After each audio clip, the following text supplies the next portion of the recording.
कैकेयी ने राम जी को वनवास भेजकर अच्छा किया कि बुरा किया? बोलो। कोई कहे कि बुरा किया, तो राम जी यदि वनवास ना जाते तो फिर शबरी को कौन जानता?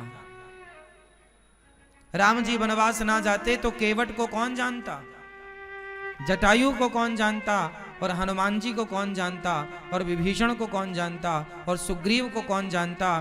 तो कैकेयी माँ का धन्यवाद करो कि कैकेयी माँ की बदौलत आज इतने भक्तों की महिमा हमारे बीच में है।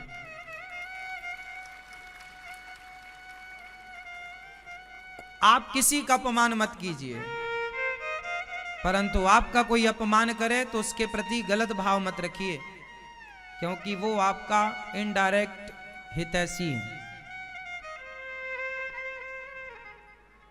वो चाहता है कि आप और आगे जाएं और विकसित हों और तरक्की करें।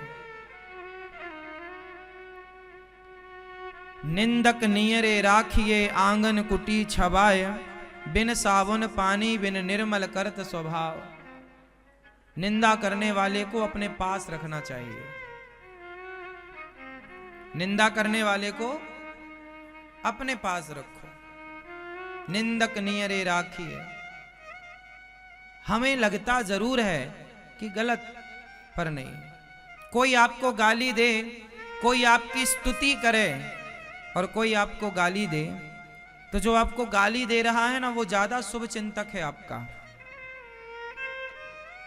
स्तुति करने वाला तो स्तुति करके तुरंत निकल जाएगा, आपको अच्छा कहने वाला तो अच्छा कह के निकल जाएगा। वो आपके बारे में पलटकर देखेगा नहीं, सोचेगा नहीं। पर गाली देने वाला दिन रात बेचारा आपके ही बारे में सोच रहा है।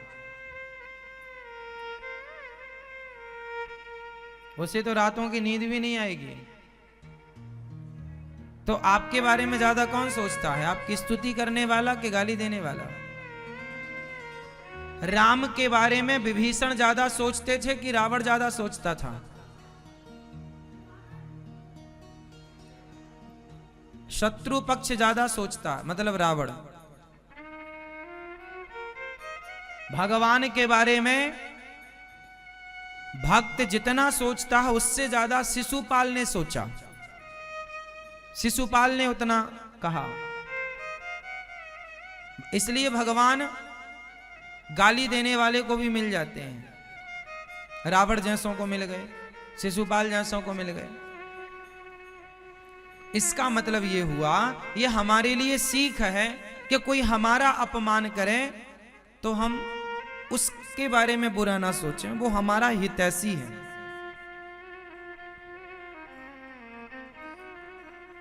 समुद्र मंथन हुआ तो सबसे पहले क्या निकला? बोलो क्या? विष। किसने पिया? किसने पिया जहर समुद्र मंथन का? भगवान शंकर ने पिया। देवताओं ने क्या पिया? अमृत। देवताओं ने पिया अमृत और शंकर जी ने पिया। तो देवताओं ने अमृत तो पी लिया, तो अमृत पीने वाले देवताओं की पूजा होती है क्या? लेकिन जहर पीने वाले शंकर जी की पूजा होती है कि नहीं?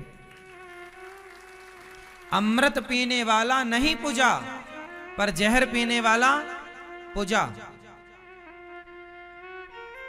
इसलिए अपमान का घूंट ही जहर है। इस अपमान के घूंट को पी लो और अपने लक्ष्य की ओर आगे बढ़ो। आप लोग उलझ जाते हैं, अरे उन्होंने हमें ऐसा कह दिया, उन्होंने हमें ऐसा। जमाने का काम ही कहना है। लोग कहेंगे ही, लोगों का काम ही कहना है। आप क्यों ध्यान दे रहे हैं कि उन्होंने आपको यह कह दिया?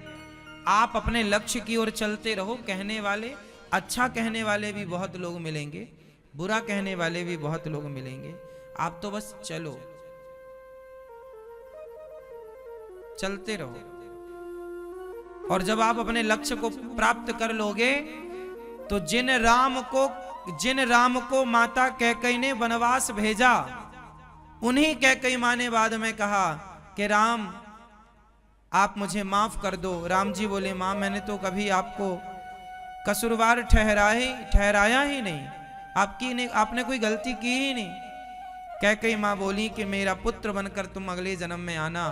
तो वही राम कृष्ण बनकर आए, माता देवकी बनकर कैकेयी आई कि माँ बनके तो आऊंगा पर तुम्हारा दूध नहीं पी पाऊंगा।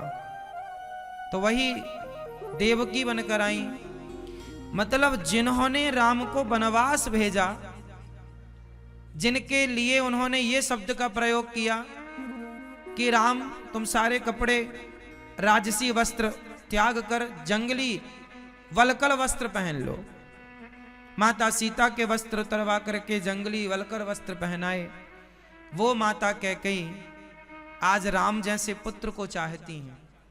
वो कैकेयी जो राम को कहती हैं कि दशरथ जी से या तो राम रहेगा अयोध्या में या तो कैकेयी रहेगी अयोध्या में, हटा दो राम को यहां से। वो कैकेयी जो ये कहती हैं कि या राम रहेंगे या कैकेयी रहेंगी, वो कैकेयी कहती हैं कि राम मैं आपकी मां बनना चाहती हूं। अब राम जी ने क्या किया? उस अपमान के, उस 14 वर्ष के कड़वे घूंट को पी लिया चुपचाप। और बस पी क्या लिया? देखो आज तक उनके मंदिर बन रहे हैं, आज तक उनकी इस सहनशीलता की लोग पूजा कर रहे हैं, आज तक समाज उनसे सीख रहा है।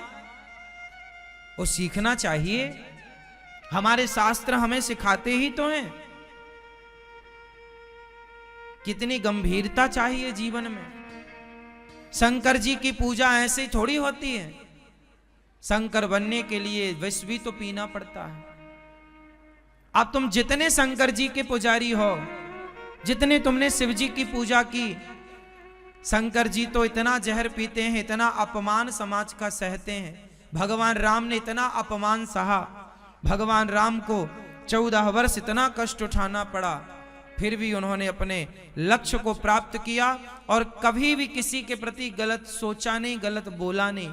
और आप उन्हीं राम, उन्हीं शिव जी के पुजारी होकर, उन्हीं की पूजा करके आपके अंदर जरा भी सहनशीलता नहीं है।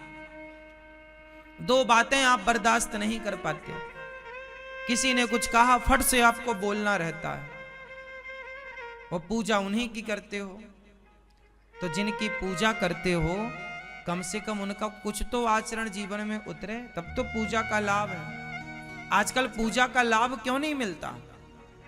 इसलिए आपको बस बताया गया कि शंकर जी पर जल चढ़ा दो, हो जाएगा काम। अरे जल चढ़ाने से काम होता तो भैया सब चढ़ा ही रहे हैं। जल चढ़ाने से ही काम ना होगा मेरी मां। जो शिव जी का स्वरूप है, जो शिव जी का स्वभाव है, उस स्वरूप, उस स्वभाव से शिक्षा लेकर जो शिव जी का आचरण था, वो आचरण हमें अपना बनाना पड़ेगा। शिव जी जैसा कड़वा घूंट पीना पड़ेगा।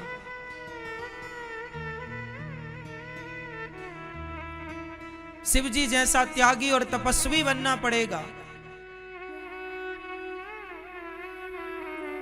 शिव जी के सिर पर गंगा है, गंगा ठंडी रहती है।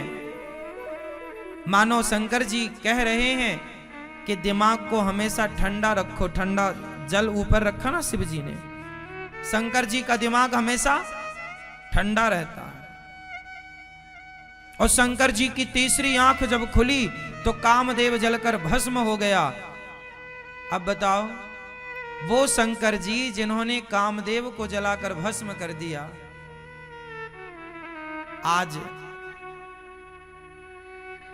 आज बहुत सारे लोग ऐसे हैं जो किसी लड़की को या किसी लड़के को, किसी स्त्री या किसी पुरुष को देखते हैं ना, तो देखते ही उनके अंदर वासना जाग जाती है। वो वासना की दृष्टि से देखते हैं। अब बताओ, हम उन शिव जी के उपासक हैं जिन्होंने कामदेव को जलाकर भस्म कर दिया। हम उन राम के उपासक हैं जिन्होंने अपनी पत्नी के अतिरिक्त पर नारी को कभी गलत भाव से देखा नहीं, स्पर्श नहीं किया। और हम उन राम, उन शिव के उपासक होकर यदि हम उनका आचरण ना लाएं जीवन में, तो फिर जल चढ़ाने से ही कल्याण होगा क्या? बिल्वपत्र और तुलसी दल चढ़ाने से ही कल्याण होगा क्या? इस भूल में मत रहिए कि तुम्हारा कल्याण केवल जल और तुलसी और बिल्वपत्र से ही हो जाएगा। जो आचरण है उन आचरणों को उतारना पड़ेगा।